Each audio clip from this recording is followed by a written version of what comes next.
Welcome to the Recovery Toolkit podcast. I'm Richie. I'm going to be your host. Throughout the series, we're going to talk to a range of different people who will give you tools and tips to help manage your recovery. The podcast itself is being brought to you by Epic Restart Foundation, who are a national charity who support people to rebuild a positive life after gambling harm. So this week on the podcast, we're joined by Andy Greenwell. Andy, over the last few years, I've got to know you quite well. Yeah. And I think the reason I wanted you to come on the podcast, and you were a bit reluctant, but the reason I want you to come on the podcast because what you do inspires me.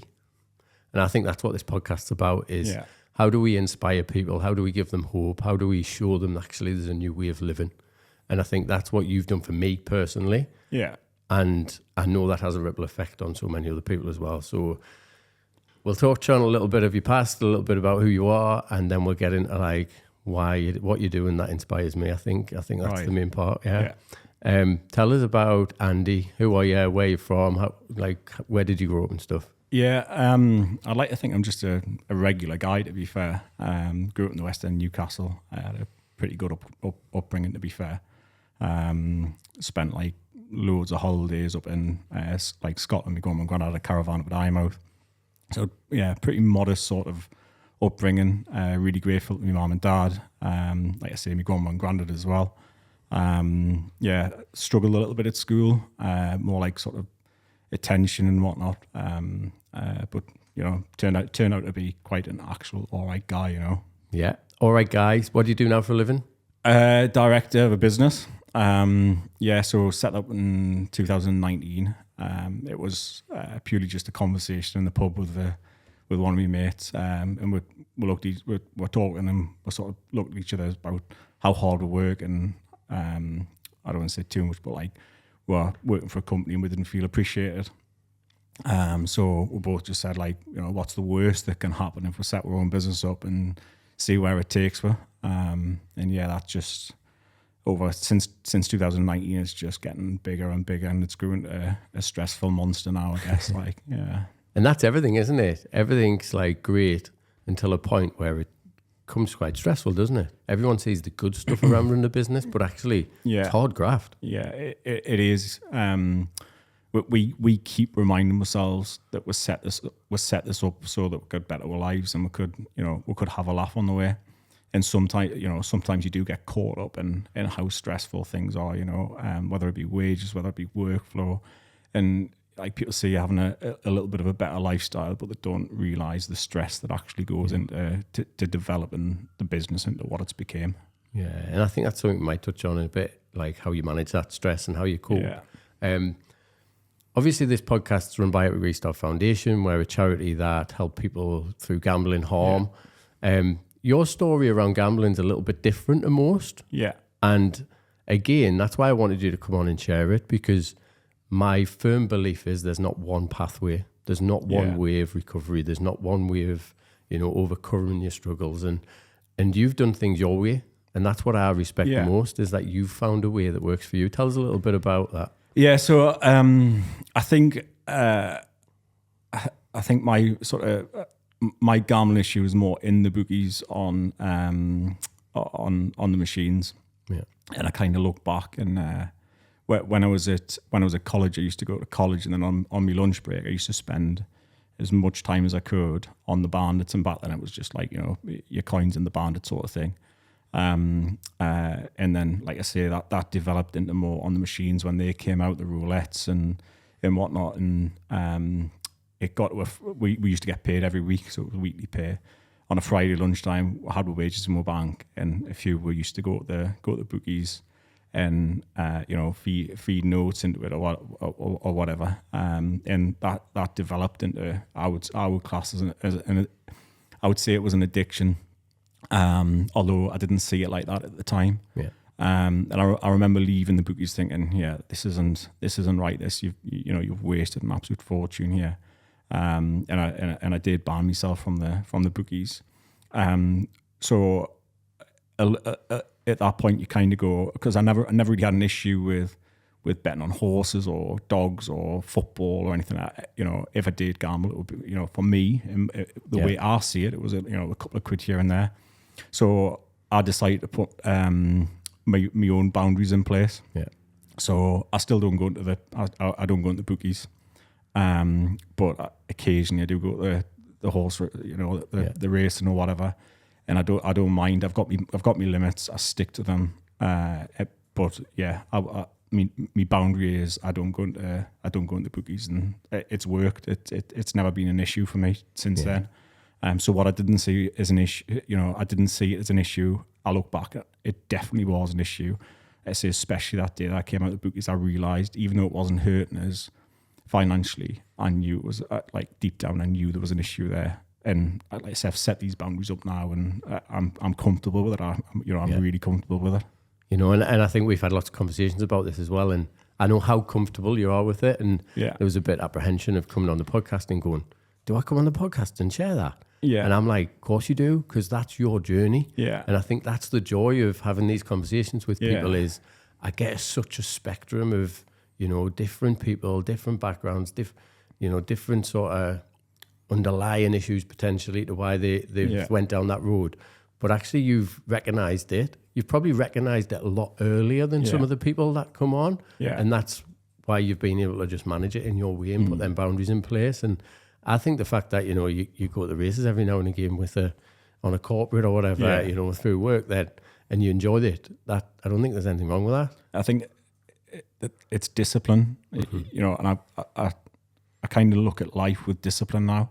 Well, I never used to, but I certainly look at life now. And, the same with alcohol. I know we're going to touch on soon about when I start the challenges and whatnot. And a lot of people are saying, you're stopping alcohol, like you don't want to put yourself in a situation where you can go, I'm just going to have a drink. But my thought was, I'm going out, I'm not having the drink, and no one's going to tell me any different. That is discipline, and I was never swayed. I was never swayed to have a drink when I said I wasn't having a drink. I am not having a drink. It's that simple. If I say I'm not going to put 20 quid in a band, I am not putting £20 in a band. And that's, that is discipline. That's what I live my life by now, whether it be training, work, gambling, drink, whatever. Just stay disciplined. I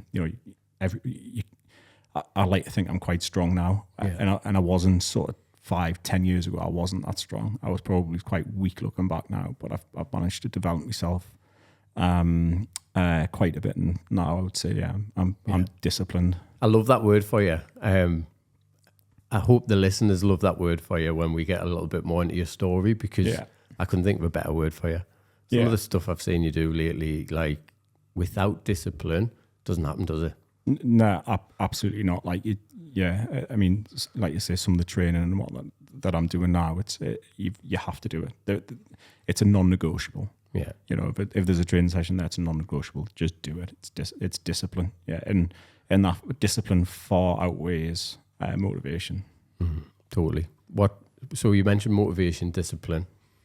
What comes first? In terms of, so I like discipline's first for me. Motivation comes and goes. So you can get out of bed one morning and go, I really fancy this today. The next day you can get out of bed and go, I can't be bothered. I've got a 10-mile run to do. I just cannot be bothered to do it.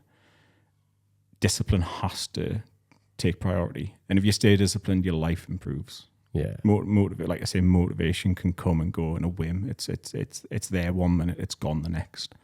And to do what I've done this year, if I only trained when I had motivation, I wouldn't have completed the events that I've completed so far. Yes, and you've been on a bit of a journey, haven't you? I think you were part of the group of guys that signed up to do Edinburgh Marathon last year, which was a bit of a kickstart again for a lot of us. Yeah, which is kind of went a little bit crazy in some aspects. Yeah, so that marathon came around was one of the guys says, Sunday morning, do you want to go for a run? I was like, yeah, let's go for a run. So I did question why he said 5 o'clock, meet 5 o'clock, and I was like, 5 o'clock's a bit early. This is AM. Yeah, it's a bit early, go for a little 5K or something. I got there and I was like, right, well, what we're doing? It's like, half marathon. I was like, what?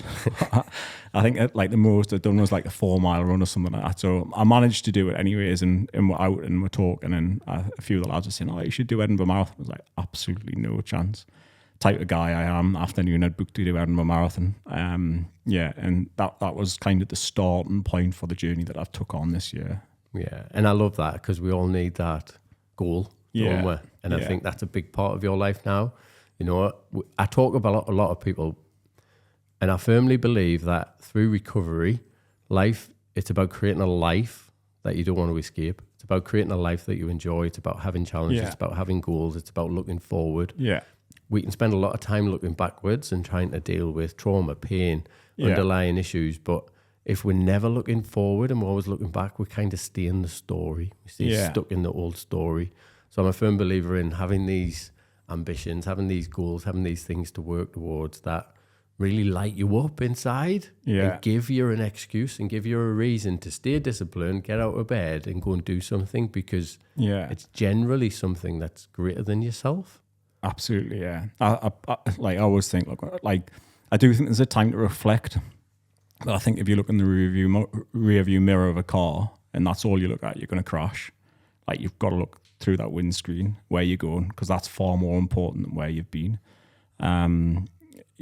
But, you know, equally, there is a time where you can go, where was I? But for me now, I've kind of, the way I see my life now is I'm a better person when I've got something to reach for. I would like to get into a situation where there is no goal, there is no end goal, but I'm still that disciplined person, still getting up and still, you know, training or just being a better person. I think that is the goal. I guess there still is a goal to go for.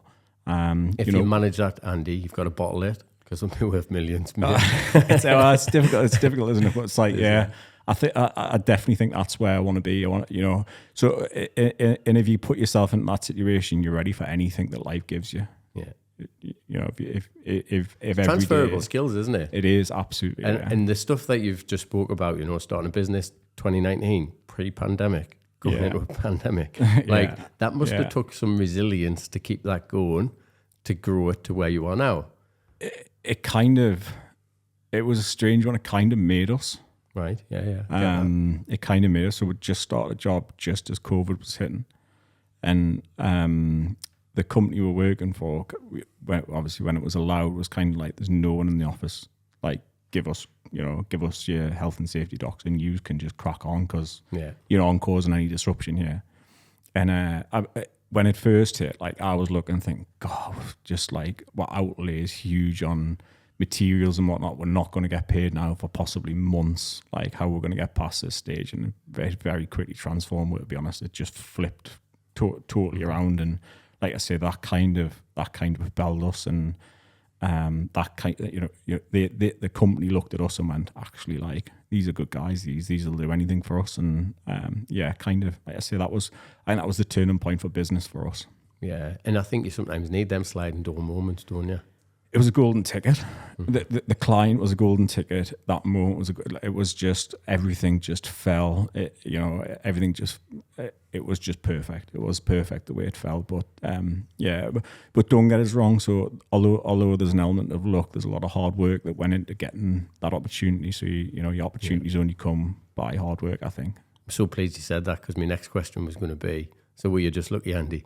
But you just answered that, haven't you? And the reason I say that is because so many people in my life will go, "You're dead lucky, you Richie. How'd you get away with that?" Nah, you've got to work hard to get. There is this saying: you make your own luck, and you really do. You know, if you don't work hard, you don't create those opportunities to get that luck. Yeah, 100%. And my favorite saying: everybody do the work. Do the work. Absolutely. 95, 98% of the work nobody sees. I think I get that a lot at work, to be fair. Like, you know, people look at your lifestyle and stuff like that and go, yeah, he's lucky. Nah, I've worked hard to get to where I am, and I still work hard. There's long days, there's long nights, there's big risks that that you take to get to these positions. It's not an easy journey. It is hard. Yeah, courage. Yeah, absolutely. Yeah. A lot of courage. You've got to stand there, haven't you? You've got to face them risks. You've got to face all them, potential downfalls. And you get a lot of knockdowns, like, on the journey, but like, it's how quickly you get back up, get on that horse and start riding again. Don't lie down too long, because if you do, people overtake you, and then you've lost what you had.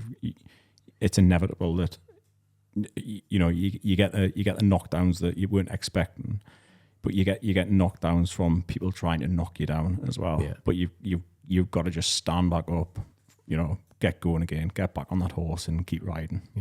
Definitely have the courage to do it. Have the courage to stand there. Yeah. Then have the resilience to bounce back. And I think that's a big part of the journey, so to speak. Yeah. Tell us a little bit about, so from the marathon, turning up to do a little 5K, you thought, with some of the lads. So you're been on a journey since then in terms of like weight loss, fitness, all that sort of stuff. But I think just if we just go back to the marathon first. So on the marathon, like I did put in a lot of training, a lot more training than what I've ever put in for anything before. And I stood on that start line. I was like, I'm getting this done regardless. And I remember getting to mile 16, and a lot of people hit the wall at mile 24, 25, 16. I hit the wall. I was gone. Like, my legs were gone. I couldn't see properly. I was thinking, God, I still got 10 miles to go here. This is going to be absolutely horrendous. But my mindset's never that I'm going to drop out. My mindset is I'm getting this done. I would literally have to pass out. So I had an energy gel. I was like, it's all right. A couple of minutes, the energy gel will start kicking in. I'll start coming around. It just didn't happen, to be fair. Like, I was just running against a brick wall for 10 miles. It was one of the worst experiences of my life, honestly. It was just horrendous. My legs were aching. Like, every part of my body was aching. And I finished it. I couldn't find anyone. My phone wasn't working. So it's just like, I broke down at the end of it. And then I'd parked. Well, my car was at the hotel, which was about 2 miles away. You can't get a taxi. What I realised afterwards is you can't get a taxi. There is no public transport. The only option I had was walking at the 2 mile, which was it was pouring down. It was just horrible, absolutely horrible. And I sat in the car on the way home, and I was saying to myself, never again. What an absolute idiot. Why did you agree to do that? And I think I went to Portugal the day after. It was the day after that. I was sitting on a sun lounger thinking, do you know what it is? I could break a certain time here. I could do this again, but much better. And from finishing and saying never again, 2 days later, I was signed up for the following year. You just can't explain some things, but yeah, it's... You can. Like, we're all a little bit nuts, aren't we, Andy? That's how we explain it. Yeah. Like, that's the easiest way to explain it. Yeah. We've done a few things since. Every time we finish, it's like, never again, not doing that. It's never enough, is it? And then next day or 2 days later, there's somebody put something in a chat saying, we're doing this, and we're doing this. And then there's always that next thing. But for me, it's that, like, adrenaline, it's that dopamine, it's that feeling of getting over the line, knowing that I've put all the work in previous. Yeah. That's what it is for me. And I think that's the bit that I enjoy the most, is getting there, whether I do it or I don't. I went back to Edinburgh this year and didn't finish. Yeah. That's okay. That's the fire in my belly now, because I didn't finish something. To go again is incredible. I've never had this feeling about something. I've never wanted something so much. And I think sometimes I learn just as much from the times that didn't go quite right to the other times, but the actual feeling I'll get once I cross a finish line is phenomenal. I think sometimes failure is part of the journey, isn't it? Like you say, you fail, and then it's kind of like, right, what did I do wrong? What can I change? What can I improve to achieve what I set out to achieve? I think for me, when I booked Edinburgh Marathon, I then started thinking, because the way I looked at it was I'd run 10 mile on nothing. I was literally flat on 10 mile. And then I started questioning, what are you capable of? What is the body capable of? And that's kind of probably the next part of the conversation, I guess, of sort of why did I go on this sort of journey. And what is the body capable of? The body's probably capable, my version, the body's capable of what the mind will let it believe, I think is the first point. Yeah. Because if we don't believe we can do it, we're never going to do it. Yeah. Because you never even attempt it. Yeah. And I think that's the bit that the journey you go on is going, well, actually, let's find out. I try and forget about what the mind thinks it can achieve. It's quite a hard thing to do because I think your body's much stronger than what your mind is. Don't get us wrong. Like, it's sort of mile 20 when I was doing that marathon. My mind was saying, "Give up, just stop. It'll take away the pain instantly. You'll take away the pain." But the way my mind works is that the pain of not completing for me it'll be worse. Yeah. And that was my thought process at the time, and that's my thought process on everything. It's like, nah, you need to keep going here. There's a non-negotiable here. You're crossing that finish line, whether you like it or not. And yeah, that's just the way that I've sort of developed myself over probably the last 18 to 20 months. Yeah, 18 to 20 months, man. What a journey! Incredible. Yeah. Tell us about that 18 to 20 months. We finished the marathon. You then signed up again. Earlier in this conversation, I said, sometimes you've got to make it about more than you. Tell us a little bit about what you've... Yeah, so on the events that I've done this year, it was kind of like a personal challenge, but beyond that, for me, it's about inspiring people to make themselves better. I look back at my last 18 to 20 months and I think about what I was then, what I am now, and it's just two completely different people. And physically, mentally, everything about us has changed. And like I was saying before, I kind of don't like reflecting too much because this is just the journey that I'm on. I want to be in the end, I want to be the best version of me possible. And it's hard, the ups and downs and everything else, but it's a journey that you've got to embrace it. You've just got to you've got to embrace it. You've got to treat everything that happens as a life experience and just keep moving forward. I think that in itself, though, Andy, is quite a bit bold statement. I want to be the best version of me. When does that stop? It doesn't. Does it? It doesn't stop. That's the joy, and I relate that to recovery for a lot of people. People go, "Oh, when will I be recovered?" I'm like, whenever you want to be. Yeah. Like, that's the reality. Whenever you change the story in your head to one that actually, I'm not thinking about gambling. I'm not thinking about drugs. I'm not thinking about drink. I'm not thinking about whatever the coping strategy was, and I'm now thinking about living my life. Then. Yeah. Why can't you be recovered? Yeah. A lot of people say that's dangerous and you should never think that you're recovered because you should always be in recovery. Each to their own, absolutely, yeah. I mean, I've got a diary, a document every day, and I look at how my life can improve every single day. So like I'll have a few things where, whether it be the time I was eating, whether it be how much water I took on, whether it be what I ate, whatever it may be, whether it be the intensity of the training session, could be something at work, whatever, but I'll document it. And then I'll put something in place, and even if it's just in the diary, so that the next morning I wake up, I look at the diary, reflect on what was going on yesterday, and then I can then go into the next day knowing what I did wrong yesterday and how I can improve. That's what I do now to try and just sort of, be the best version of myself. Every day there's just little things to work on. You're never the perfect person. No one is ever the perfect person. Everyone has something to work on. I love that. And those who followed the podcast or know me will hear us say, gather the evidence, get the data. Yeah. That's what you're doing by journaling, isn't it? Every day journaling, getting data. Mm-hmm.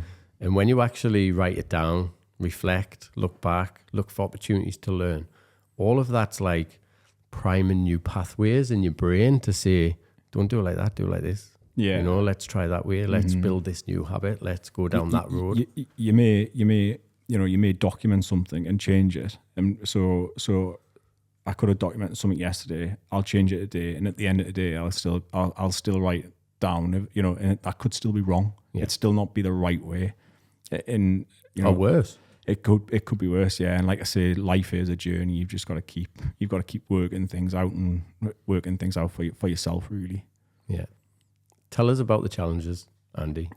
So 9 challenges this year. Can I stop you there before you go on to Yeah. 9 challenges this year?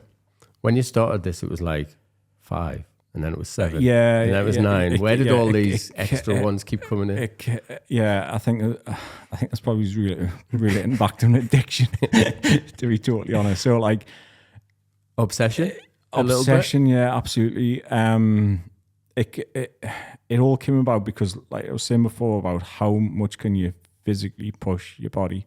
I can't remember which, like obviously Edinburgh Marathon was the first one, but then I can't remember the journey. I think there was 5, and then it went to the Magnificent 7, and then it was the Cloud9 Challenge, and yeah, it just kept the challenge kept getting bigger and more complex and more complicated, and it, like I kept including things that was going to make it more difficult, reducing recovery periods, making travel longer. I looked at everything to make it as hard as possible for us to complete. Because this isn't just 9 challenges, like as in 9 runs, 9 whatever, and we'll talk about that in a minute. But these are 9 challenges all over the world. Yeah. Logistics, travel, accommodation, everything. So much going into it, isn't it? Absolutely everything. And it would have been easy to go, I'll do 9 half marathons, or I'll do 9 marathons. I'll do 9 sponsored swims or whatever. Because the reality is, I know I can do a marathon now. I did a marathon last year. Mm-hmm. I know I can do a half marathon. I know I can swim for. I know I could do the coast to coast on the bike. I wanted to do something and create something that I knew was going to be difficult to complete, and I'm finding that now. Definitely find that now. Tell us about it. So, first one was the King Northumbria 33 mile, ultra marathon. That was difficult, but then I think we went. After that we went on so from April we went on a 4-week period where I had Valencia half Ironman. 2 weeks later I had half Ironman in Vietnam, and then 2 weeks after that I had Edinburgh Marathon. So that 4-week period just wiped us out, absolutely wiped us out. That's when I started thinking maybe I've bitten off more than I can chew. Yeah, it's like I said. So I half Ironman. Yeah, so now you're not just running. Now you've swim, thrown other stuff in as well. Yeah. Tell us what a half Ironman is for people that don't know. 1.2 miles swim, 56 mile on the bike, and then a half marathon, 13.1 mile to run. So average normal human being that was attempting to do this, done a little bit of fitness, 7 hours ish. Yeah. Would generally be a good aim for. Correct. And you're smashing them out. Just over 5 hours. Between 5 hours 8 and 5 hours 15. 12 months ago, turned up for a run, nearly shit yourself when it was a half marathon. Absolutely, yeah. Yeah, absolutely, yeah. So that in itself is a journey, isn't it? So just to get to that point. Yeah. Incredible. What's my body capable of? That journey, even if you just stopped there, you would go, it's capable of a kind of bit, isn't it? Yeah. But that wasn't enough for Andy. No, we've just done the 100 miler, and before that I had a half Ironman in Holland as well. 100 miler though, just I have no words for that, to be honest. It was 100-mile ultra marathon from Bamburgh Castle to Edinburgh Castle, yeah. And yeah, the weather certainly was not kind. It was just horrendous all weekend. Didn't expect it to be as hilly as what it was as well. It was a trail run from Bamburgh to Edinburgh. My feet definitely knew about it. It was just horrendous.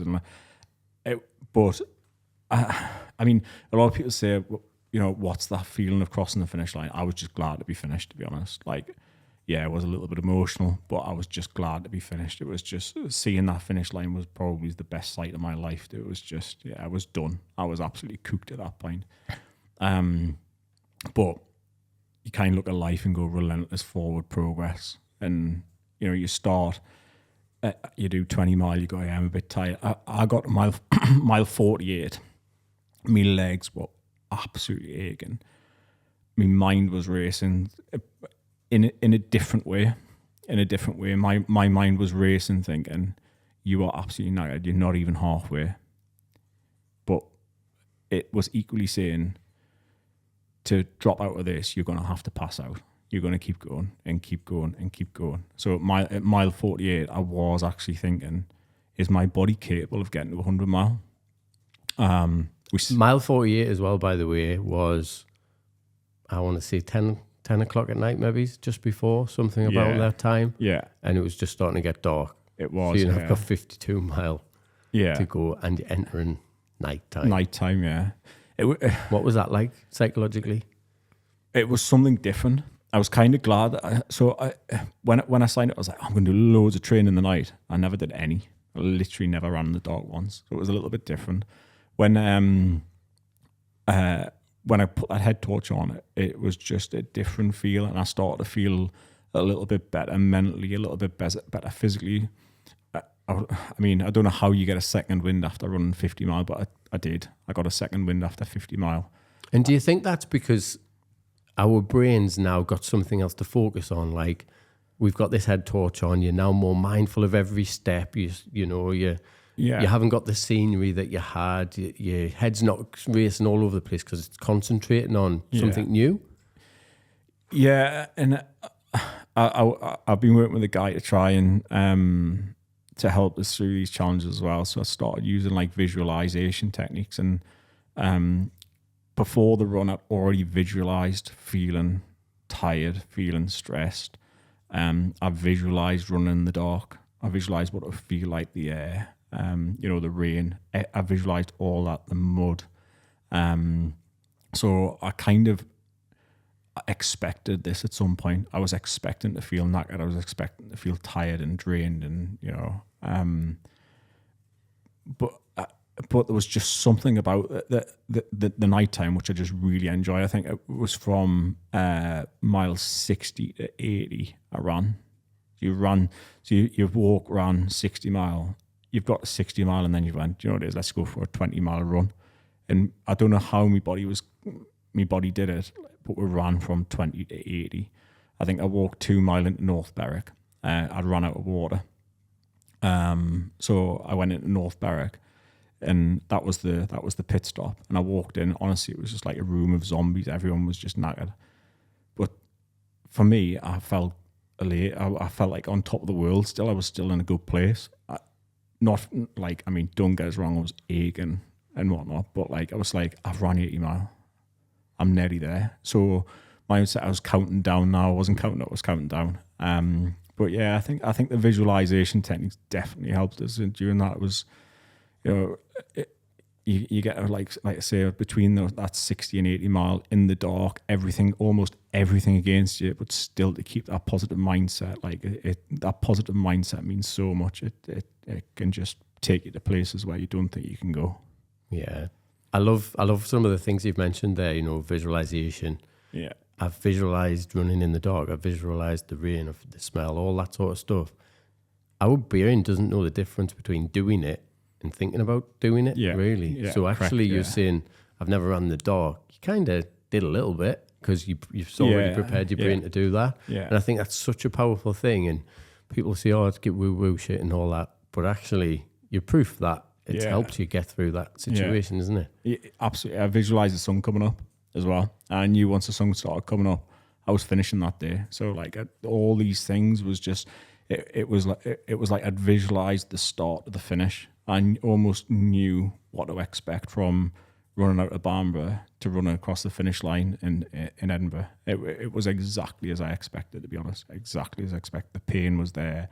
The moods were going up and down, and I think massive shout out to everyone who helped us: Richie, Trev, Chris, all my family that sort of followed my journey. People texting us.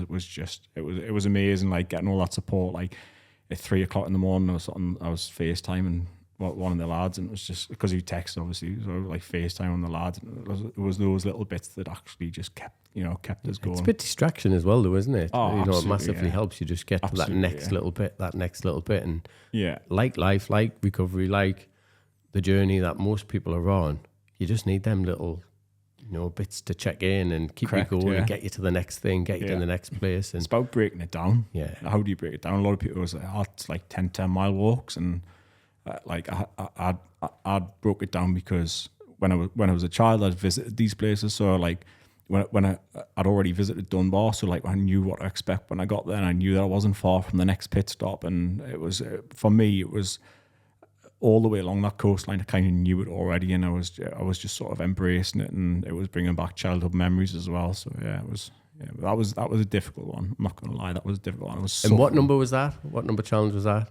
That was 6. That's 6. So yeah, we're now at 6 in Cloud 9 challenge. yeah. So we've still got a few to go. Yeah, we've got a full Ironman in 2 weeks in Sweden, Kalmar. Tell us what a full Ironman consists of then. 2.4 mile swim, 112 mile on the bike, and then a marathon to finish. Yeah, that's a long way. It's 12 months ago, signed up for your first marathon, and now you're doing. Yeah, it's a 11 long hours way before on the bike as well. Yeah, it's like say from sign up for the Edinburgh Marathon to now, it's and like weight wise, and I haven't really been like focusing too much on weight. It's just the training that you do, and then you try and fuel for your sessions, so you're no longer hungry.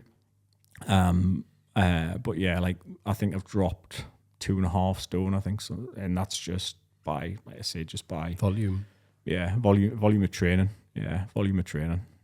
Yeah. So full Ironman, that's 7. Then what's the last 2? Geordie Man, which I'm in 2 minds at the minute whether to do the full or the half Ironman. My brain's telling us that I should just do my brain's telling us that I should do the half Ironman. But actually, the other way around. My body's saying I should do the half Ironman. My brain's saying, actually, nah, just go for it. Just what's the worst that can happen? Go for another full Ironman. So we'll wait and see. And then I'm finishing on the Great North Run. I was originally meant to be finishing in Weymouth of the half Ironman, but I want to be closer at home so that I could celebrate with friends and family and stuff like that. But I say celebrate. I don't want to be too much of a celebration, because the reality is that's not the end of the journey. That's the end of this little challenge. It's not the end of the journey. Yeah, and all of that stuff is incredible. Very beginning, I said, make it something about more than you. Yeah. So why are you doing it? What, like fundraising wise? So I'm doing it for St Oswald's Hospice, which is like a great charity. I did a lot of work. I did a lot of work there. We created the kitchen for the kids there. So it's a great charity, and I've seen like firsthand the benefit of where that money goes to. It's sort of like it's enabling people with sort of life limiting conditions to live. They're not there to die; they're there to live. And I think as a side note, I think this is a personal challenge, and when I'm on this journey, if I can inspire people on the way, which I'm sure I have already, then I feel like I've achieved something. I've got a 4-year-old daughter. She did the junior run at Edinburgh. She's doing Iron Kids in Sweden, and she's doing the junior Great North Run. And she's asking to do these. It's not me asking her. She's asking to do these. So I've inspired my daughter as well. So my daughter's looking at us, and that just means the world to me. It's just that is perfect. Yeah, and that's one of my big values, and I see this all the time. Be the example you want to see in other people. Yeah. And what I really mean there is be the example I want my kids to be.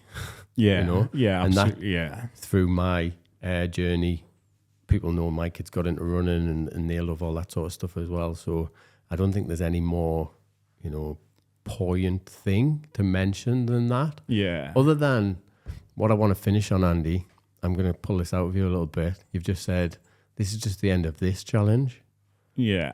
What do you think's next for Andy then? Well, I've already signed up for the wall and the 100 mile. I mean, it sounds crazy. Like I finished that 100 mile. I had no feet left, to be honest. It was just flesh. Like the bottom of my feet was just flesh. But I've signed up for the 100 mile again next year. Signed up for the wall, but I want to go. What is your goal, sort of thing? And I'll look and think, is it a 5-hour half Ironman?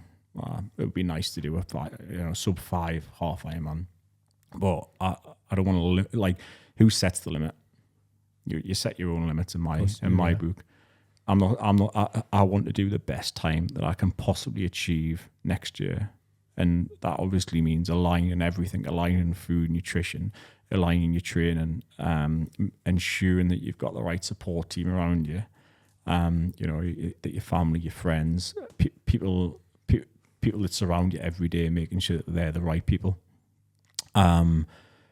So what's next is that I'm just gonna carry on this journey, and I'm gonna try and get the best time possible I can for a half Ironman, because if I look back 18 months ago, I'd never thought I'd be in this position now. But now that I am, it's just relentless forward progress. Just keep moving forward. Let's see where I can get to. Who knows? I love that. But I can't just have you saying the best possible time, Andy. Like, what would be that time? What's that goal? Like, and I know this is like me pushing you because we spoke loads about this type of stuff, but what do you think's achievable for Andy next year in that? Knowing where you are now, knowing how committed, disciplined you can be. Where do you think you can get to? I've already set out a plan, and I'm going to lose some more weight. I'm going to increase my strength on the bike. So I've started doing some calculations, to be fair. Of course you have. That's Wouldn't be Andy Greenwell if you hadn't. That's just me. I can't just stand the start line and say I'm gonna finish. That's not me. I've got a time in mind every time I stand on that start line. Even the 100-miler had a time in my mind, and I broke the time that I had in my mind. I'm gonna say sub 4.5 next year for a half Ironman. And then the following year, I want to be close to 4. And at that stage, you're then close to World Championship qualification. Correct, yeah. World Championship qualification. Is it Kona?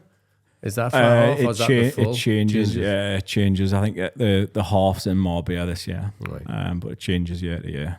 I'm not sure where it is yet next year. But yeah, I kind of think, what's the point in saying, sub 5? I'm 8 minutes off this year. So with a full year of training, if I'm not doing sub 5, I'd be disappointed. So if I say 4.5, that gives us something to really graft towards, really work towards. And then, like I say, the following year, who knows? That's 2 years of forward progress, strength training, eating properly, being a better version of me. All of that stuff, Andy, and this is what I'm going to finish on, all that stuff requires you to have things that help yourself, look after yourself. Yeah. So on this, it's called the Recovery Toolkit podcast. What's in your toolkit? What's 3 things in your toolkit that maybe are non-negotiables or things you must do in life to make sure you look after yourself so you can achieve some of this stuff? Oh, that's a question, that, Richie. On the spot. Discipline is the first one. I think you get nowhere without discipline. You've got to get up every day and say, I am doing this. Whether I like it or not, I am going to do it. I think getting the right support network around you, that is part of my toolkit. The guys that we're going to see with on a morning, the people I surround myself at work, that we've got at work, the team I've got there.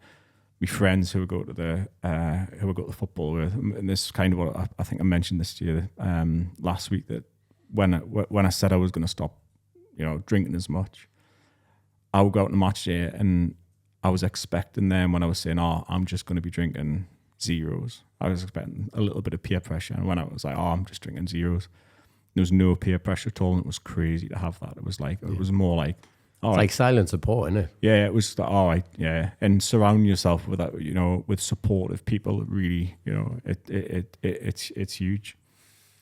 Third thing, discipline, family.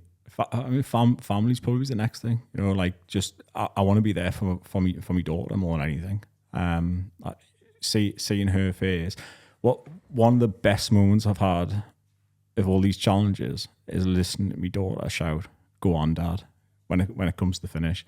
And when we go back to visualization before, when things get tough, just visualizing my daughter shouting, "Go on, Dad," down the finish line.